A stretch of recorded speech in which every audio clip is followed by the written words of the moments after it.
ఇందుగలడు అందులేడు అను సందేహం వలదు అని ప్రహ్లాదుడు పురాణాల్లో చెప్పాడు. అతడు చెప్పింది టెక్నాలజీ గురించి కాదు, విష్ణుమూర్తి గురించి. కానీ సర్వం విష్ణుమయం జగత్ అన్నట్టు ఇప్పుడు టెక్నాలజీ అన్ని చోట్లకి వచ్చేసింది.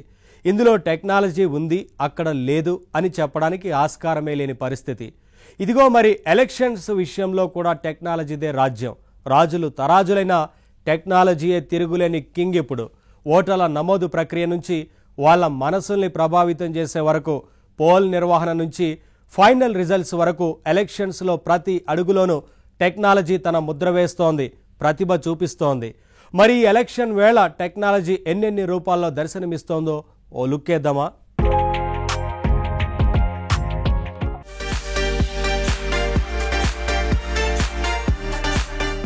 ఎంత ప్రజాస్వామ్యమైనా ప్రజల మీద ఆధిపత్యం ఉండేది లీడర్లకే. అయితే వాళ్ళెంత లీడర్లైనా చివరికి వాళ్ళు ప్రజలకు సేవ చేయాల్సిందే. మరి ఇదే లాజిక్ టెక్నాలజీకి కూడా వర్తిస్తుందనే చెప్పాలి. ప్రజల జీవితాల్ని, నాయకుల తలరాతల్ని ఎలక్షన్స్ మార్చేస్తాయి. ఆ ఎలక్షన్స్ మీద ఆధిపత్యం ఎవరిది అంటే టెక్నాలజీదే. అయితే అధిపతి అనేవాడు ఎప్పుడూ ప్రజాసేవ చేయాల్సిందే. అందుకేనేమో టెక్నాలజీ కూడా మనకనేక రకాలుగా సేవలందిస్తోంది. ఎలక్షన్ టెక్నాలజీని వాడడంలో భారతదేశం చాలా దేశాల కంటే ఎంతో ముందుంది. నిజానికి ఎన్నో అభివృద్ధి చెందిన దేశాలతో పోలిస్తే భారతదేశం టెక్నికల్ గా ఇంత అడ్వాన్స్డ్ గా ఉండాల్సిన అవసరం లేదు. కానీ ఎలక్షన్ దగ్గరకు వచ్చేసరికి మాత్రం భారతదేశంలో టెక్నాలజీ వినియోగం చాలా ఎక్కువ. ఇందుకు కారణం అధిక జనాభా మాత్రమే కాదు, పౌరుల్లో టెక్నికల్ అవేర్నెస్ ఎక్కువగా ఉండడం అని కూడా చెప్పాల్సి వస్తుంది. ప్రజాభిప్రాయాన్ని ప్రభావితం చేయడానికి టెక్నాలజీయే గొప్ప ఆయుధమని మన లీడర్లు నమ్ముతారు. అందువల్లే ఇప్పుడు ఈ ఎలక్షన్ ప్రక్రియలో ఎటు చూసినా టెక్నాలజీయే కనిపిస్తోంది. ఎలక్షన్ అంటే సింపుల్ గా చెప్పాలి అంటే ప్రజాభిప్రాయ సేకరణ. తమకు ఎవరు నాయకుడిగా ఉండాలో ప్రజలే తేల్చుకునే ఒక చిన్న ప్రక్రియ మాత్రమే ఇది. కానీ ఎలక్షన్ అంటే ఇంత హడావుడి ఎందుకు? ఎందుకంటే మనదెంతో విశాల దేశం. పైగా ఇక్కడ ఎన్నెన్నో మతాలు, కులాలు, ప్రాంతాలు, సంస్కృతులు పెనవేసుకుపోయాయి. ఇన్ని రకాల జనం ఒక్కటిగా జీవిస్తున్న ఈ ఉమ్మడి వాతావరణంలో వివిధ వర్గాల అభిప్రాయాల్లో ఎంతో విభిన్నత ఉండడం సహజం. మరి ఈ విభిన్నతల మధ్య నుంచి ఒక స్థిరమైన ప్రజాభిప్రాయాన్ని రాబట్టడం అంటే అది చిన్న విషయం కాదు. అందుకే మన భారతదేశంలో ఎలక్షన్ అనేది ఒక బృహత్తర ప్రక్రియలా మారిపోయింది.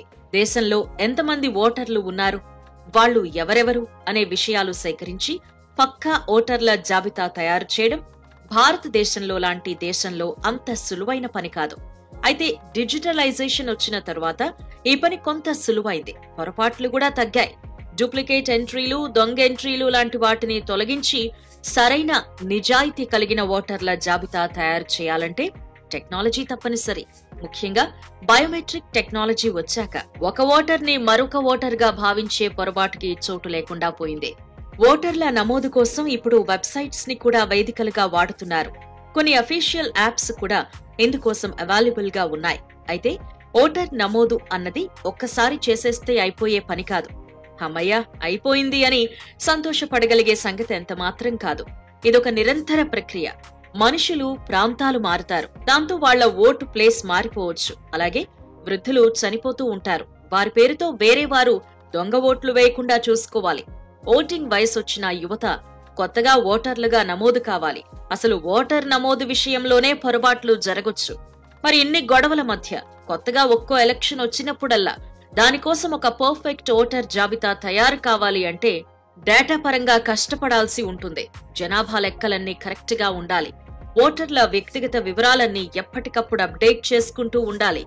ఫైనల్ జాబితాల్ని సరిచేసుకుంటూ ఉండాలి.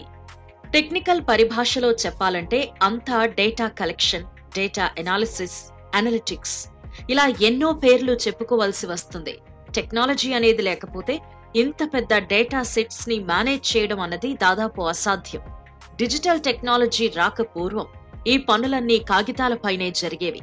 అయితే అప్పుడు జనాభా ఇంత ఎక్కువ కాకపోవటం వల్ల డేటా నిర్వహణ సాధ్యమైంది. అసలు ఇంత పెద్ద డేటా సెట్స్ ని కాగితాల మీద నిర్వహించేటప్పుడు తప్పులు, పొరపాట్లు జరిగే అవకాశం ఖచ్చితంగా ఉంటుంది.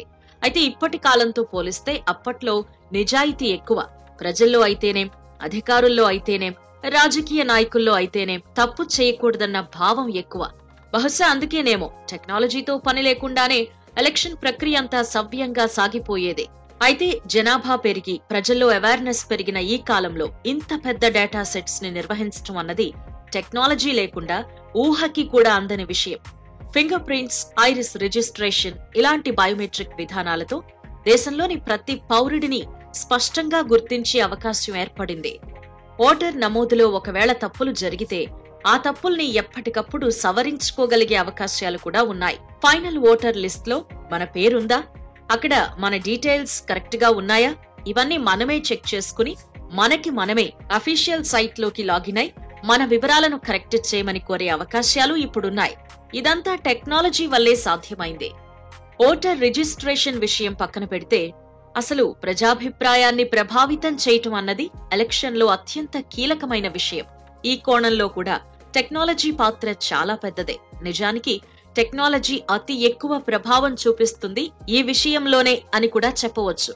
లీడర్లు చేసే పాదయాత్రలు, బహిరంగ ప్రదేశాల్లో నిర్వహించే సమావేశాలు ఇవన్నీ కూడా ప్రజాభిప్రాయాన్ని ప్రభావితం చేస్తాయి. కానీ ఈ కాలంలో మనిషితో ప్రతినిత్యం సన్నిహితంగా ఉండేది స్మార్ట్ ఫోన్. అందువల్ల సోషల్ మీడియా ద్వారా ఓటర్కి చేరువగా ఉంటే అతని మనస్సుని ఇంకా ప్రభావితం చేయొచ్చు. అందుకే ఇప్పుడు ప్రతి రాజకీయ పార్టీ చాలా పెద్ద స్థాయిలో సోషల్ మీడియా క్యాంపెయిన్స్ నడుపుతోంది. ఒకప్పుడు స్మార్ట్ ఫోన్ కొందరికి మాత్రమే అందుబాటులో ఉండేది. ఇప్పుడు దాదాపు ప్రతి ఒక్కరూ స్మార్ట్ ఫోన్ వాడగలుగుతున్నారు. గతంలో డేటా రేట్లు అధికంగా ఉండడం వల్ల ఇంటర్నెట్ అందరికీ అందుబాటులో ఉండేది కాదు. కానీ ఇప్పుడు అతి తక్కువ ఖర్చుతో ప్రతి ఒక్కరూ ఆన్లైన్ సౌకర్యాన్ని పొందగలుగుతున్నారు. అందుకే ఎలక్షన్స్ వచ్చాయంటే చాలు ప్రచారంలోనూ, ఓటర్ల మనస్సుల్ని ప్రభావితం చేయడంలోనూ సోషల్ మీడియాకి ప్రాధాన్యం అమితంగా పెరిగిపోతోంది. మన దేశంలో ఈమెయిల్ చదివే వాళ్ల సంఖ్య చాలా తక్కువ అని స్టాటిస్టిక్స్ చెబుతున్నాయి. కానీ ఫేస్బుక్, ఇన్స్టాగ్రామ్, ట్విట్టర్, స్నాప్చాట్ లాంటివి ఉపయోగించే వాళ్లు ఎక్కువ. అయితే వీళ్ల సంఖ్య కూడా పరిమితమే. కానీ యూట్యూబ్, వాట్సాప్ అలా కాదు. ఈ ప్లాట్ఫామ్స్ జనాల జీవితాల్లోకి పూర్తిగా చొచ్చుకుపోయాయి.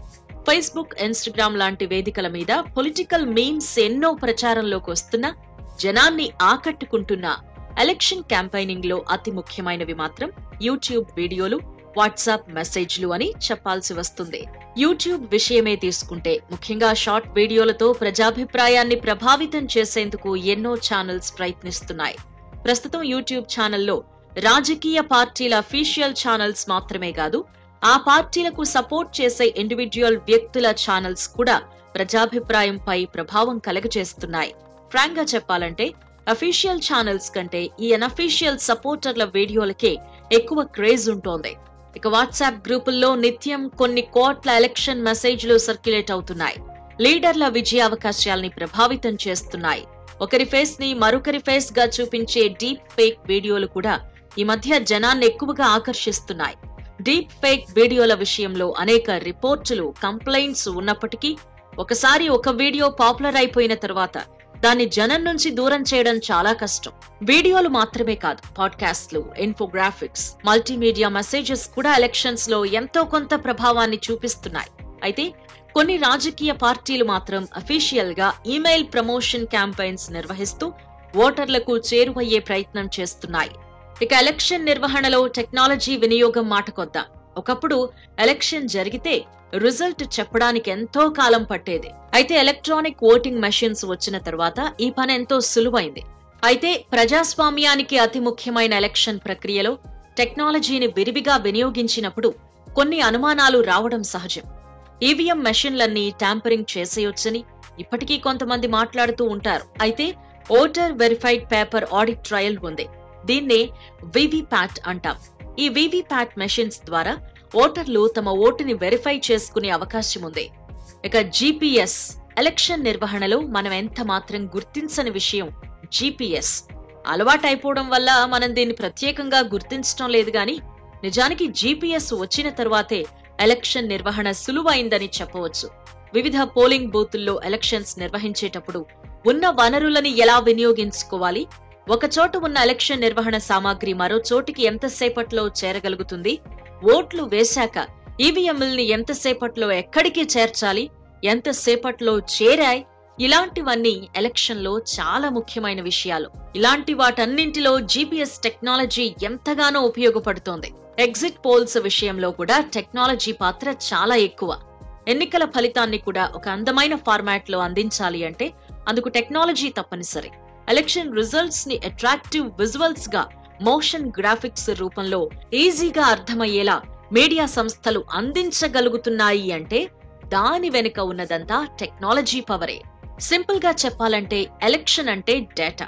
డేటాని భద్రపరచాలన్నా, నిర్వహించాలన్నా, తెలుసుకోవాలన్నా, సులువుగా అర్థం చేసుకోవాలన్నా అన్నిటికీ టెక్నాలజీయే అవసరం. కాబట్టి డేటా ఉన్న ప్రతి చోట టెక్నాలజీ ఉండే తీరుతుంది. ఎలక్షన్ అనే ప్రక్రియలో ప్రతిదీ డేటాయే. అది ఓటర్ల వివరాలు కావచ్చు, నియోజకవర్గాల వివరాలు కావచ్చు, పార్టీల విశేషాలు కావచ్చు, ఎగ్జిట్ పోల్స్ రిజల్ట్స్ కావచ్చు, ఆఖరికి ఫైనల్ ఎన్నికల ఫలితాలు కావచ్చు. అన్నింట్లోనూ డిజిటల్ టెక్నాలజీ పాత్ర కాదనలేనిది. అఫ్ కోర్స్ డేటాని డిజిటల్ గా మార్చి స్టోర్ చేసినప్పుడు ప్రమాదాలు లేకపోలేదు. సైబర్ హ్యాకింగ్, డేటా క్యాప్చరింగ్ లాంటివి జరగొచ్చు. అలాగే డేటా సెక్యూరిటీ ప్రాబ్లమ్స్ కూడా ఉంటాయి.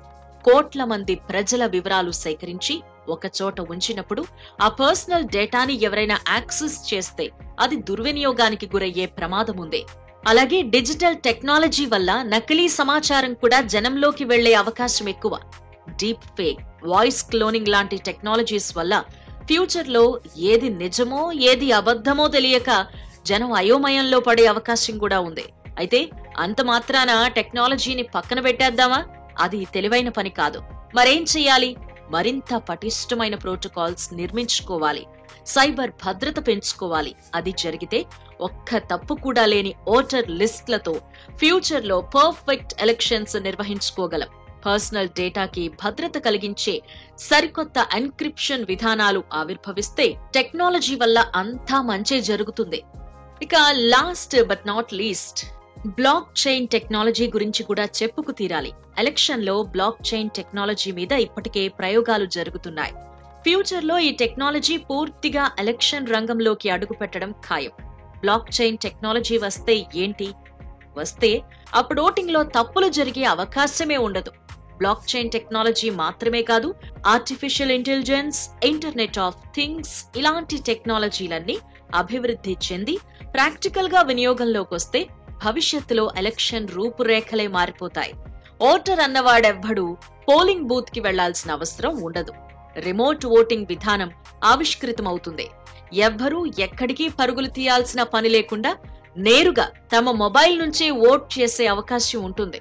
ఎలాంటి తప్పులు జరగని, అసలు తప్పులకి అవకాశమే లేని అలాంటి పర్ఫెక్ట్ హైటెక్ ఎలక్షన్ కోసం ఎదురు చూద్దాం మరి. సరేనా?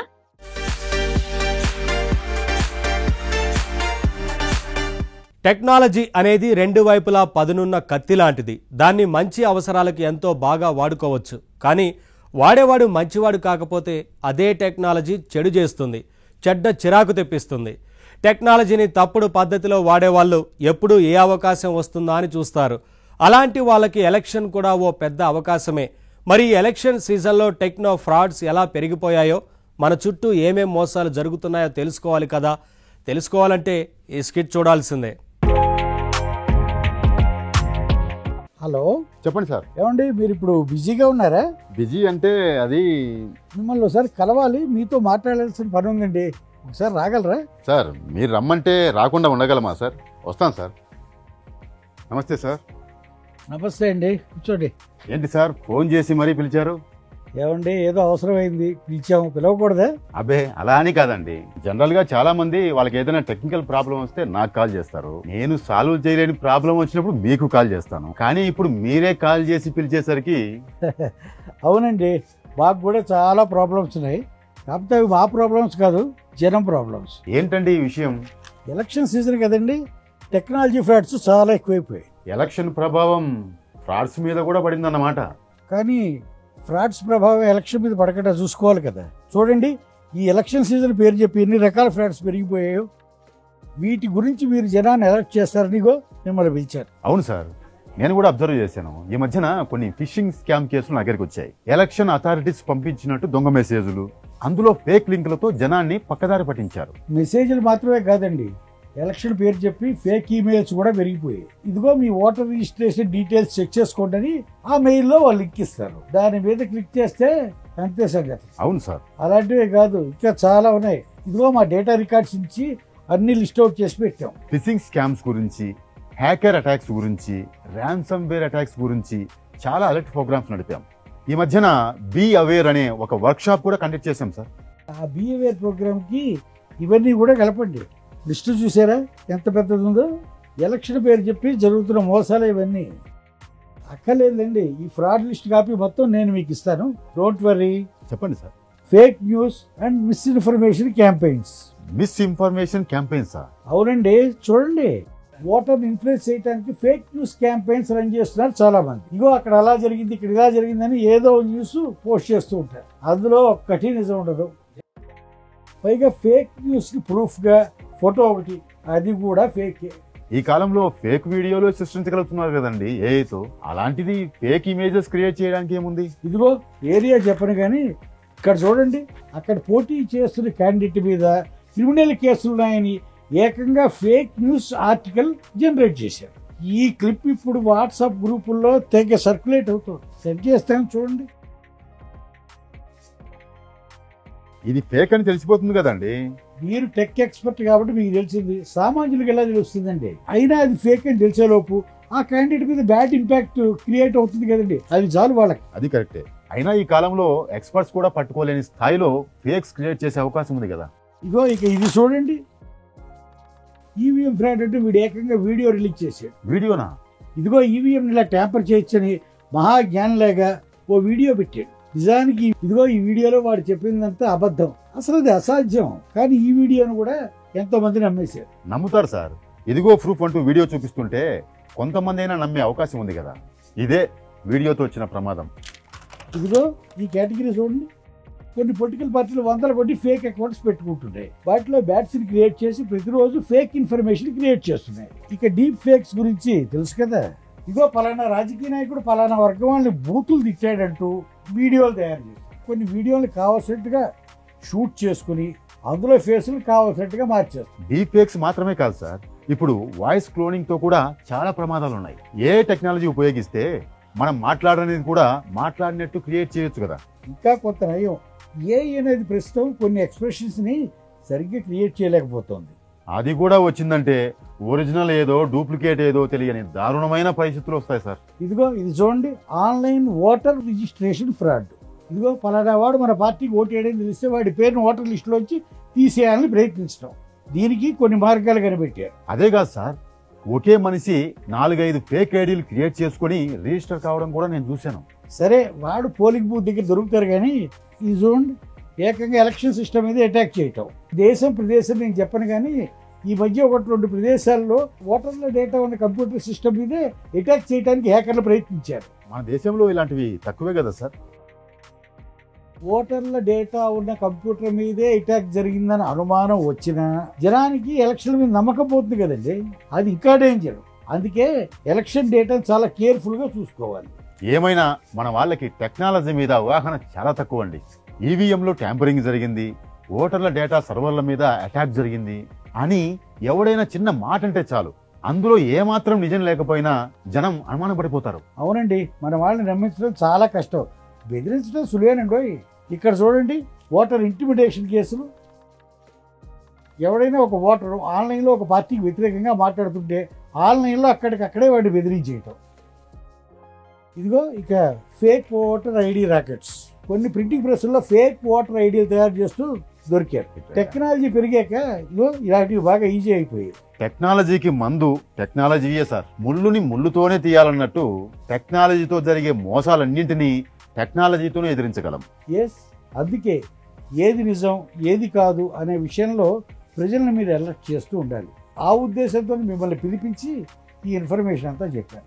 ఎలక్షన్ సీజన్లో ఇలాంటి ఇన్ఫర్మేషన్ జనానికి చేరటం చాలా అవసరం. తప్పకుండా సార్, నాకు సాధ్యమైనంత వరకు బాధ్యతగా జనాన్ని అలర్ట్ చేస్తాను. ఈ టెక్నాలజీ పెరిగిన తర్వాత జనమే కాదండి, మనం కూడా చాలా అలర్ట్గా ఉండక తప్పదు. ఇదిగో ఇప్పుడే వచ్చింది చూడండి, ఓటర్ సప్రెషన్ టాక్టిక్స్. ఇదో స్పెషల్ కేటగిరీ. ఏంటి సార్ ఇది? ఇది ఇంకో రకం ఫ్రాడ్ అండి. ఎక్కడ జరిగింది? ఇంకా జరగలేదండి. రేపు ఎక్కడైనా కొన్ని సిటీలో జరగచ్చు. ఇగో ఇప్పుడు ఇన్ఫర్మేషన్ వచ్చిందనమాట. రేపు ఎలక్షన్ రోజు ఎవరైనా ఓటు వేయడానికి వెళ్తున్నాడు అనుకోండి, వాడికి SMS లేదా వాట్సాప్ మెసేజ్ వస్తుందన్నమాట. ఏమని? ఇదిగో ఎలక్షన్ సందర్భంగా ట్రాఫిక్ జామ్ అయిపోయింది, ఈ రోడ్లో వెళ్ళకండి అని, ఈ దారి మూసేశారు జాగ్రత్త అని, ట్రాఫిక్ లో ఇరుక్కుపోతారని ఉంటుంది అందులో. నిజానికి ఇక్కడ ట్రాఫిక్ ఏముండదండి. ఎందుకు సార్ అలాగా? ఎందుకేముందండి, ఓటింగ్కి వెళ్ళే ఓటర్ని ఆపటానికి దొంగ మార్గాలు ఇవన్నీ. ట్రాఫిక్ ఎక్కువగా ఉంది అంటే ఓటింగ్కి వెళ్ళటానికి సగం మంది బద్దకిస్తారు కదండి. అదేంటి సార్, ట్రాఫిక్ గురించి తెలుసుకోవాలంటే గూగుల్ మ్యాప్ లో చెక్ చేస్తే తెలిసిపోదా? ఏమండి, అందరూ మీలా టెక్నికల్ గా బాగుంటే మనకి సమస్యలు ఎందుకు వస్తాయండి? సామాన్యులు ఎప్పుడూ అలాగే ఉంటారు. ఒక్క మెసేజ్ రాగానే కంగారు పడిపోతారు. అదే కదా ప్రాబ్లం. సరే సార్, అయినా ఒక ఓటర్ని పోలింగ్ బూత్ వరకు వెళ్లకుండా ఆపడం వల్ల లాభం ఏంటా అని. ఏమండి, మీకు తెలియదేం కాదు, పాలిటిక్స్ లో 1,00,000 లెక్కలు ఉంటాయి. కులాలు, వర్గాలు, ప్రాంతాలు. ఇదిగో ఈ ఏరియా వాళ్ళంతా ఎక్స్పర్టీకే ఓటేస్తారని వాళ్ళకి ఇన్ఫర్మేషన్ వచ్చిందనుకోండి, ఆ ఏరియా వాళ్ళు ఎవరు బూత్కి రాకుండా అడ్డుకోవటానికి 60 అడ్డదారులు ప్లాన్ చేస్తారు. మొత్తం మీద టెక్నాలజీని విచ్చలవిడిగా వాడేస్తున్నారన్నమాట ఎలక్షన్ కోసం. అందుకేనండి ఈ విషయాల్లో జనాల్ని అలర్ట్ చేస్తారని మిమ్మల్ని ముందుగా మేము అలర్ట్ చేసాం. అది సంగతి. వచ్చినందుకు థ్యాంక్ యూ. నేనే మీకు థ్యాంక్స్ చెప్పాలండి. చాలా మంచి ఇన్ఫర్మేషన్ ఇచ్చారు జనానికి చెప్పడానికి. మరి వస్తానండి, నమస్తే. ఇది పూర్వకాలం కాదు. ఎలక్షన్లో తప్పులు జరిగితే ఎవరు ఊరుకోవక్కర్లేదు. టెక్నాలజీ, స్మార్ట్ ఫోన్ అనే ఆయుధాన్ని సామాన్యుడి చేతుల్లో ఎప్పుడో పెట్టేసింది. ఓటర్ లిస్టులో తేడా కనిపిస్తే మొబైల్ యాప్లోంచే కంప్లైంట్ ఇచ్చి కరెక్ట్ చేసేసుకోవచ్చు. చుట్టూ ఏదైనా తప్పు జరుగుతుంటే వెంటనే వీడియో తీసి ఆడియో రికార్డ్ చేసి డైరెక్ట్గా ఎలక్షన్ కమిషన్కే కంప్లైంట్ చేసేయచ్చు. అంటే ఇన్ఫర్మేషన్ తెలుసుకోవడమే కాదు, ఇంటరాక్టివిటీ కూడా ఇప్పుడు ఈజీ అయిపోయింది. మరి ఎలక్షన్ సందర్భంగా గవర్నమెంట్ మనకు అందిస్తున్న మంచి సైట్స్, యాప్స్ ఏమేమి ఉన్నాయో ఓ లుక్కేద్దామా? దేశంలో ప్రస్తుతం జనరల్ ఎలక్షన్స్ జరుగుతూ ఉన్నాయి. దీంతో పౌరుల సౌకర్యార్థం ఎలక్షన్ కమిషన్ ఆఫ్ ఇండియా కొన్ని టూల్స్ ఉన్నాయి. ఎలక్షన్ సమాచారాన్ని కానీ, ఓటర్కి సంబంధించిన లిస్ట్ గురించి కానీ, రిజల్ట్స్ విషయం గురించి కానీ వాటి ద్వారా మనం చూడొచ్చు. ఏమన్నా కంప్లైంట్స్ ఉన్నా ఈ టూల్స్ ఏంటి, అలాగే అవి ఎలా యూజ్ చేయాలనేది కూడా ఒకసారి చూపించే ప్రయత్నం చేస్తాం. ECI.gov.in ఈ వెబ్సైట్ ద్వారా ఎలక్షన్స్కి సంబంధించిన సమాచారాన్ని చూడొచ్చు. పార్టీస్ గురించి, క్యాండిడేట్స్ గురించి తెలుసుకోవచ్చు. ముఖ్యంగా 2024 ఎలక్షన్ అప్డేట్స్ ఏంటి అనేది ఒకసారి చూద్దాం. ఇక్కడ జనరల్ ఎలక్షన్ 2024కి సంబంధించిన షెడ్యూల్ మొత్తం వివరాలు ఇచ్చారు. ఫేజ్ 1, ఫేజ్ 2, ఫేజ్ 3, ఫేజ్ 4 ఇలా 7 ఫేజుల్లో ఎలక్షన్ జరుగుతుంది కదా. దానికి సంబంధించిన మొత్తం ఎన్ని నియోజకవర్గాల్లో, అలాగే ఎన్ని రాష్ట్రాల్లో ఈ ఎన్నిక జరగబోతుంది అనేది పూర్తిగా సమాచారం మనకి తెలుసుకోవచ్చు. అలాగే స్టేట్ ఎలక్షన్కి సంబంధించిన షెడ్యూల్ కూడా చూడొచ్చు. అఫీషియల్ వెబ్సైట్కి సంబంధించిన సబ్ డొమైన్లో ఇంకొక సైట్ ఉంది, voters.eci.gov.in. ఓటర్స్కి సంబంధించిన అంటే రిజిస్ట్రేషన్కి సంబంధించిన కానీ ఇతర వివరాలకు సంబంధించిన వెబ్సైటు.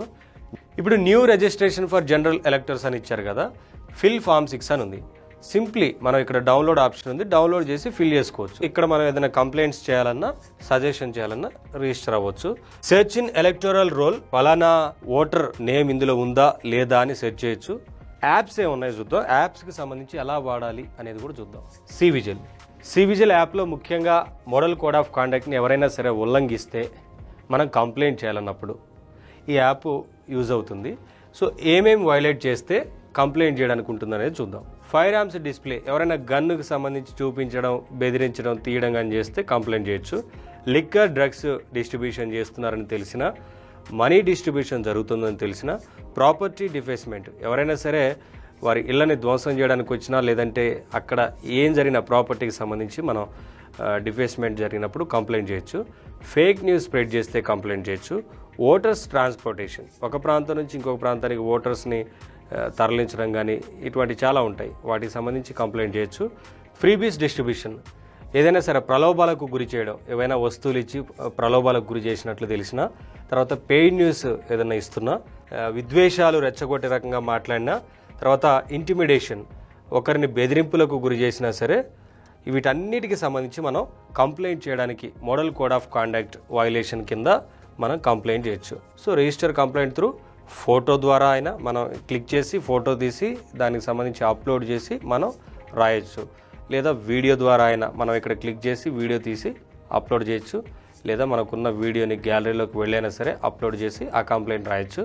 తర్వాత ఆడియో నుంచి మనం ఏదైనా ఆడియో రికార్డ్ చేసినా చేయొచ్చు. సో జనరల్గా ఏంటంటే పూర్వం మొబైల్ ఫోన్స్ అంతగా ఎవరు వాడేవారు కాదు కాబట్టి కంప్లైంట్స్ చేయడానికి చాలా కష్టంగా ఉండేది. కానీ ఇప్పుడు స్మార్ట్ ఫోన్స్ అందరూ వాడుతున్నారు కదా, ఈ యాప్ ద్వారా చాలా సింపుల్గా ఒక ఫోటో లేదా వీడియో ఆడియో త్రూ మనం డైరెక్ట్గా ఎలక్షన్ కమిషన్కి కంప్లైంట్ చేసే ఒక మంచి అవకాశం ఉంటుంది. సో ఇక్కడ ఏంటంటే ఫోటో వీడియో లేదా ఆడియో ద్వారా మనం ప్రూఫ్ కూడా ఇవ్వగలుగుతున్నాం కాబట్టి వెంటనే ఎలక్షన్ కమిషన్ కూడా రెస్పాండ్ అవుతుంది. సివిజిల్ యాప్ గురించి చూస్తున్నాం కదా, వెబ్సైట్ కూడా ఉంది. లాగిన్ అయ్యి నంబర్ త్రూ లాగిన్ అయ్యి కంప్లైంట్ చేయొచ్చు. District election officer, DCC supervisor complaint చేయొచ్చు, రిటర్నింగ్ ఆఫీసర్కి చేయొచ్చు, చీఫ్ ఎలక్టోరల్ ఆఫీసర్ కూడా చేయొచ్చు. సో డైరెక్ట్గా. So next voter help line app. ఇది ఎలక్షన్ కమిషన్ ఆఫ్ ఇండియా వెబ్సైట్లో ఏదైతే చూసామో ఈ యాప్లో మనకి ఉంటుంది ఓటర్ రిజిస్ట్రేషన్, తర్వాత ఓటర్ సర్వీసెస్ ఉంటాయి సపరేట్గా. ఓటర్కి సంబంధించిన పోలింగ్ బూత్ ఎక్కడ, అదే పోలింగ్ స్టేషన్ డీటెయిల్స్ కానీ ఇవన్నీ ఇందులో చూడొచ్చు. ఇప్పుడు ఆన్ గోయింగ్ ఎలక్షన్స్కి సంబంధించిన మొత్తం వివరాలన్నీ కూడా ఇందులో ఉంటాయి, చూడొచ్చు. ఇప్పటి వరకు మనం ఈ వెబ్సైట్లో మొత్తం ఏదైతే ఇన్ఫర్మేషన్ చూసామో అదంతా కూడా ఈ ఓటర్ హెల్ప్ లైన్లో ఉంది. కంప్లైంట్స్ సివిజిల్లో ఎలాగైతే చేయొచ్చో సేమ్ ఈ ఓటర్ హెల్ప్ లైన్ ఒక్క యాప్ ఉన్న మనకు కావాల్సిన ఇన్ఫర్మేషన్ మొత్తం కూడా వస్తుంది. ఇప్పుడు ఇలానే ఇంకొక యాప్ ఉంది, దాని గురించి ఒకసారి చూద్దాం. దివ్యాంగులకు సంబంధించిన యాప్ అది. సాక్ష్యం పీడబ్ల్యూడిఎస్కి సంబంధించి పీపుల్ విత్ డిజబిలిటీస్ ఎవరైతే దివ్యాంగులు ఉన్నారో వారి సౌకర్యార్థం వారికి కావాల్సిన ఇన్ఫర్మేషన్ కానీ లేదంటే ఏదైనా హెల్ప్ చేయడానికి కానీ, కొంతమంది నడవలేని వారు ఎవరైనా ఉంటే వీల్ చైర్ అసిస్టెంట్స్ కోసం కానీ. సో ఈ యాప్ ద్వారా మొత్తంగా దివ్యాంగులు ఓటు వేయడానికి హెల్ప్ అనేది మనకి వస్తుంది. సో మొత్తంగా ఎన్నికలకు సంబంధించిన సమస్త సమాచారం కూడా ఈ వెబ్సైట్స్లో కానీ ఈ యాప్స్ ద్వారా మనం తెలుసుకోవచ్చు. ఒకవైపు కంప్లైంట్స్ చేయాలన్నా, ఓటర్ రిజిస్ట్రేషన్ అవ్వాలన్నా, లేదంటే మళ్ళీ రిజల్ట్ గురించి తెలుసుకోవచ్చు, క్యాండిడేట్స్ ఇన్ఫర్మేషన్ తీసుకోవచ్చు, క్యాండిడేట్స్ అఫిడవిట్ గురించి కూడా తెలుసుకోవచ్చు. కేంద్ర ఎన్నికల సంఘం అఫీషియల్ వెబ్సైట్స్ ఇవన్నీ, అఫీషియల్ యాప్స్. సో ఇవన్నీ యూజ్ చేసి మనం ఇదంతా ఈ ఇన్ఫర్మేషన్ అంతా తీసుకోవడానికి ఈజీ అవుతుంది.